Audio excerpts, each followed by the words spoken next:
दोस्तों नमस्कार। आज हमारे स्पाइन क्लिनिक में पंकज जी, उनके पापा राय साहब दोनों आए हुए हैं। कुछ समय पहले जब पंकज जी अपने पापा को लेके आए थे तो उनके फादर के हाथ में कंपन होते थे, पार्किंसन था। लेकिन क्या बीमारी थी वो पंकज जी बताएंगे, और लगभग जब 8-10 दिन इलाज चला उसके बाद में क्या फर्क पड़ा मैं पंकज जी से सुनना चाहूंगा, फिर उनके पापा जी से। ओवर टू पंकज जी, पहले समस्या बताएंगे फिर बताएंगे रिजल्ट क्या है। Over to. Thank you sir. मैं पंकज गाजियाबाद में करीब 15 साल से रहता हूँ। मेरे पिताजी वाराणसी में थे, मतलब रिटायर्ड होकर के वहीं पे रहते थे। अब मेरे साथ रहते हैं पिछले 1 साल से। तो जब मैं इनको लाया था वहाँ से तो कुछ दिन पहले ही इनको कुछ प्रॉब्लम हुई थी जब वो गिर गए थे। गिरने की वजह से उनके माइग्रेन का इशू था प्लस पार्किंसन का इशू निकल के आया जब सीटी स्कैन हुआ। और पैर इनके काफ़ी लड़खड़ाते थे, ये सीधे चल नहीं पाते थे, दोनों पैर लहराते थे हल्का, और हाथों में काफ़ी कंपन था, वाइब्रेशन था। उस कंपन होने से क्या फर्क पड़ता था? उससे क्या होता था कि मतलब कोई भी चीज़ होल्ड नहीं कर पाते थे। हाँ। और वो गिर जाता था और काफ़ी मतलब डिस्टर्ब थे। तो सर, चूँकि सर को मैं बहुत पहले से जानता था तो सर के संपर्क में आया। उसके पहले 2 दिन में ही कम से कम 30% का सुधार हुआ, और 7-8 दिन आते आते वो कंपन तो बिल्कुल चला गया और उनके चलने का एंगल भी बिल्कुल सही हो गया, और अब ये एकदम स्मूथ चलते हैं। पहले जब तुम आए थे तो ये सहारा लेके चलते थे तुम्हारा? जी जी जी। अब क्या स्थिति है? इनको लेके आना पड़ता था, मतलब क्योंकि हमें ये भी डर रहता था कि इनके पैर लहराते थे आपस में तो कहीं गिर न जाए, क्योंकि पहले भी गिर चुके थे। तो अब ये अपने इंडिपेंडेंटली चलते हैं, हम पकड़ते भी नहीं है, खुद ही जाते हैं।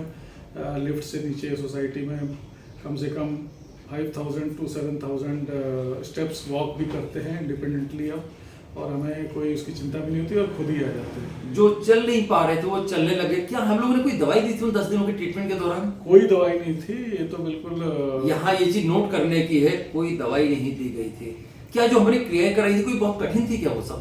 बहुत ही सिंपल एक्सरसाइज है, और जो मतलब साइंटिफिक लगा मुझे पर्सनली मैं अगर बताऊं तो, क्योंकि ब्रीद के साथ मीन्स प्राणों को कैसे यूटिलाइज करना है एक्सरसाइज करते समय, उस प्रॉपर अगर प्राण और मोशन को हम सिंक्रोनाइज करें जो सीक्वेंस चाहिए, तो उससे काफ़ी चेंज होता है बॉडी में। जब मैं आया था तो जो है हमारे हाथ दोनों कांपते थे, कोई भी चीज चाय या कुछ भी हाथ में रखते थे गिर जाता था।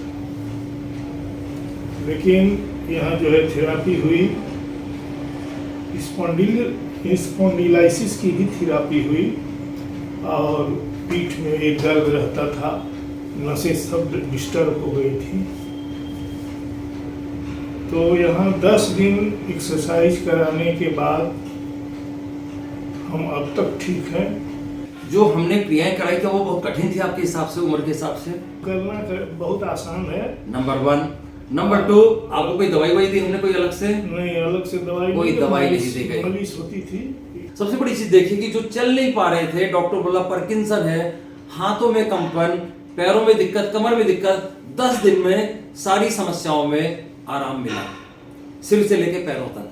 तो दूसरे लोगों को क्या संदेश देना चाहोगे पंकज इन क्रियाओं के बारे में? सर से मिलने के बाद और सर के प्रोसेस को देखने के बाद मैं तो ये क्लियर हो गया कि अब तक जो भी हम लोग अपने बोन्स के लिए या वेन्स के लिए या नसों से रिलेटेड कोई भी अगर दवा करते हैं एलोपैथी, तो वो बिल्कुल मतलब वो प्रिस्क्राइब किया जा रहा है मेडिकल साइंस के द्वारा, क्योंकि दवा से इसका कोई असर भी नहीं होता। हम पहले भी इनका करा के देख लिए थे।